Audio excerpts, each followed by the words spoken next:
Okay, inverse function. Yay. So our first learning objective is to find the exact value of expressions when you have sine, cosine, and tangent. So what we need to do is go inside out. So if we're finding the exact value of inverse tan of 1/2, first you have to find, so if theta, so our angle, is the angle we get when we apply the tangent to it and pop out 1/2. So essentially that's saying tangent of theta is equal to 1/2. And if you look, we have to restrict the domain because tangent has the weird asymptotes. So if tangent of theta is 1/2,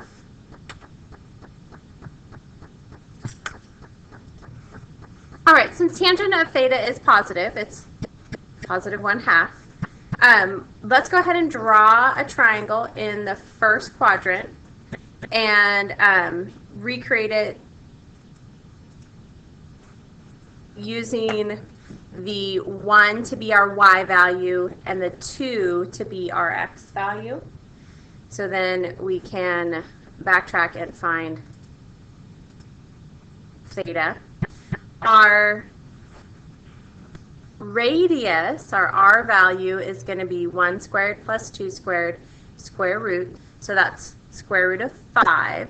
So our r is root 5. If we want to find the sine, that is going to be the x value over the side. Oh, sine, I'm sorry. Sine is the y value over the radius. So that is 1 over root 5, and that's root 5 over 5. All right, let's try that again. So we want the inverse sine of negative 1/3. Once we find that angle, we're going to find the cosine of that. So if we follow suit, we're going to go ahead and attach the negative value onto the 1. So our y value is going to be negative 1, and our hypotenuse is going to be 3. So then we go, they already have the coordinate here. Let's see if they show you how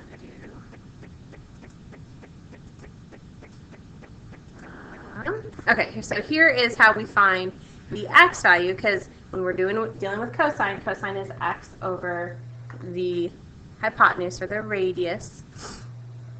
So we've got 3 squared, which is the hypotenuse, minus 1 squared, which is the leg of this triangle. And that gives us 9 minus 1 is 8, and the square root of 8 is 2 root 2. So this value here is 2 root 2. Then we go ahead and put together the cosine. Cosine is adjacent over hypotenuse, so it's 2 root 2 over 3.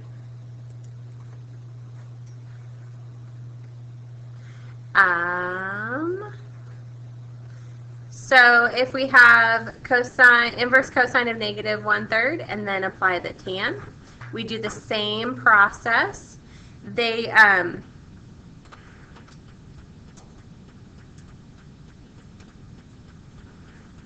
We're going to look at cosine between 0 and pi.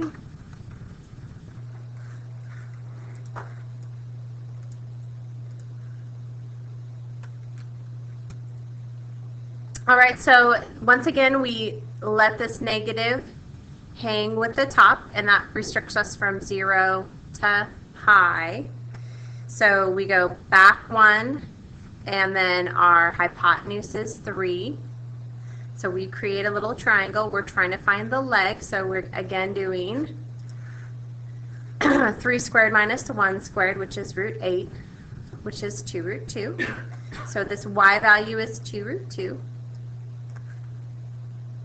And then we're putting together the tangent, is opposite over adjacent. So it's 2 root 2 over -1. So watch the sign here. It's difficult because we're talking triangles, and normally triangles don't have negative values, but we are restricted to the quadrant we are in. So if you input this as positive and don't include that, it's -1. And we're not looking at the coordinate, we're looking at the distance. You'll get it wrong. All right. Define the inverse secant, cosecant, and cotangent functions. So inverse secant, y equals the inverse secant of x, means that x equals the secant of y. So it kind of flips around the x and the y on, not kind of, it does. It flips around the x and the y on your secant.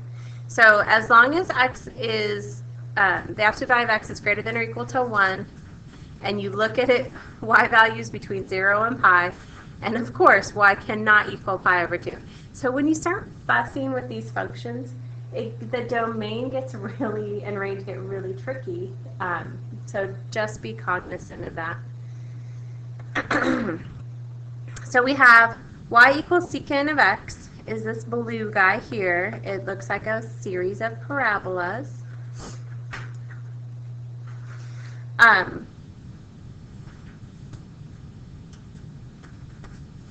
The inverse, y equals the inverse cosecant of x, means that x equals cosecant y. As long as x is in between, the absolute value of x is greater than or equal to 1, and you're between negative pi over 2 and pi over 2, and y cannot equal 0.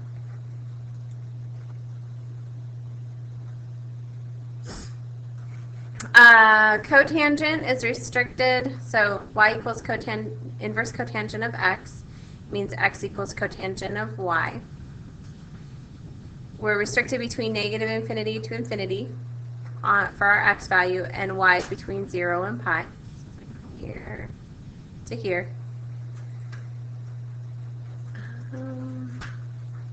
So if we were to find, let's apply this so it makes sense.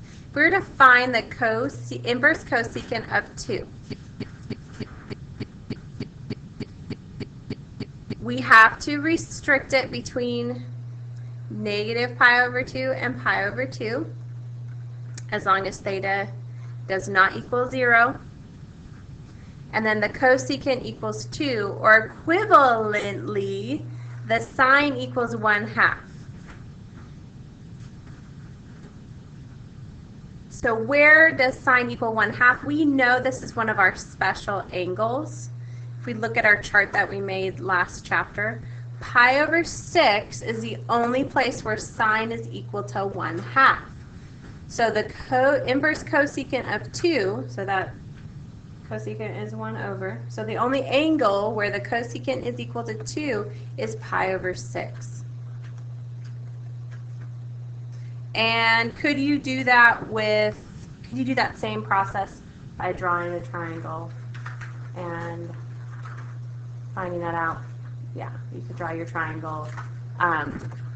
The y value would be 1, and the hypotenuse would be 2, and you could find the angle, but it wants the exact, so I guess you could use your calculator to do that. Just inverse sine of 1/2, and it'll give you out 30, and then you'd have to convert it to radians, which we will do here. All right, use a calculator to approximate each expression in radians rounded to 2 decimal places. Do you have get your calculators out? Because I want to make sure what it's outputting, all the mode and everything is set correctly so that it's putting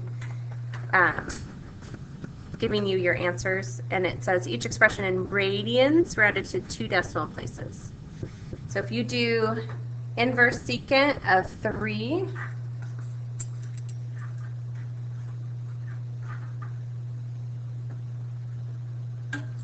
that's the same as inverse cosine of 1/3.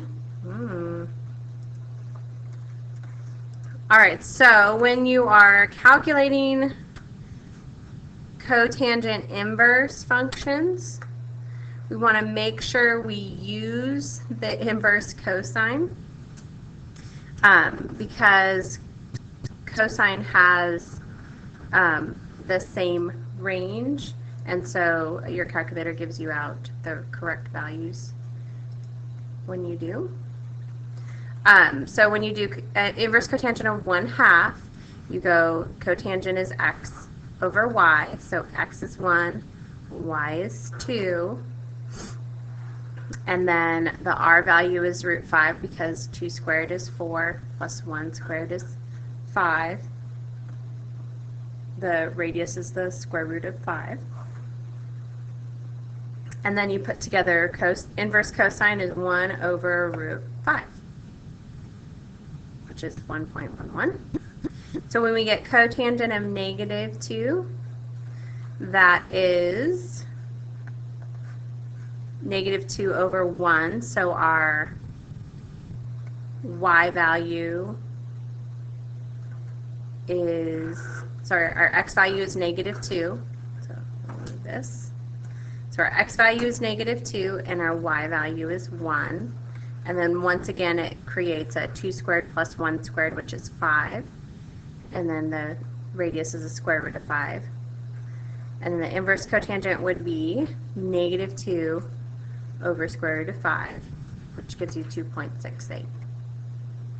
So on those cotangent functions, find the r value so that you can use the cosine.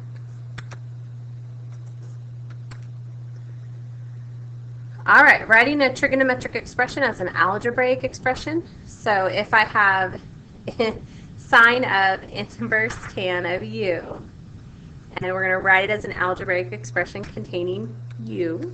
Sounds super fun. So we're going to let theta equal inverse tangent of u so that the tangent of theta is equal to u. We're going to restrict our theta because it's tangent, and so we've got to restrict it to the tangents so that we don't get out 0. Negative pi over 2 to pi over 2, and u is going to be from -infinity to infinity.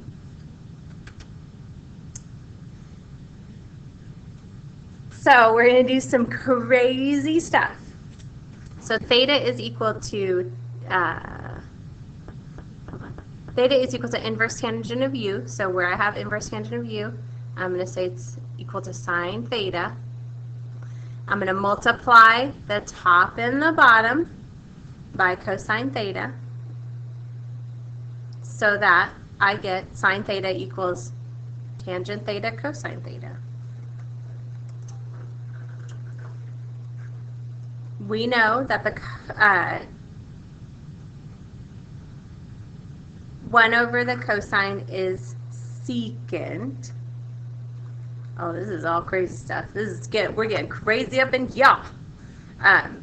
So cosine of theta is equal to 1 over the secant. So then using the identity that secant of theta equals 1 plus tangent squared theta. Secant theta is greater than 0 because he's on the bottom. We can replace secant with square root of 1 plus tangent squared theta. Now I'm going to go up here.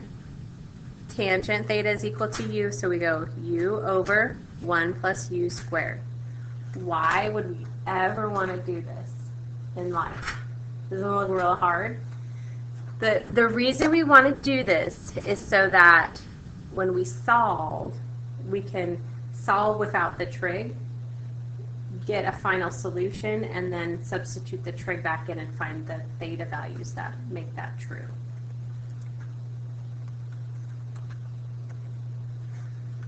So we're doing a little intro to manipulating trigonometric equations. And right, so obtaining u. So I guess the moral of the story is finding everything in terms of tangents. And that would require taking a peek at all of your trig identities that we did the last chapter, which are located in the back of your book. You can totally find a substitute back at those.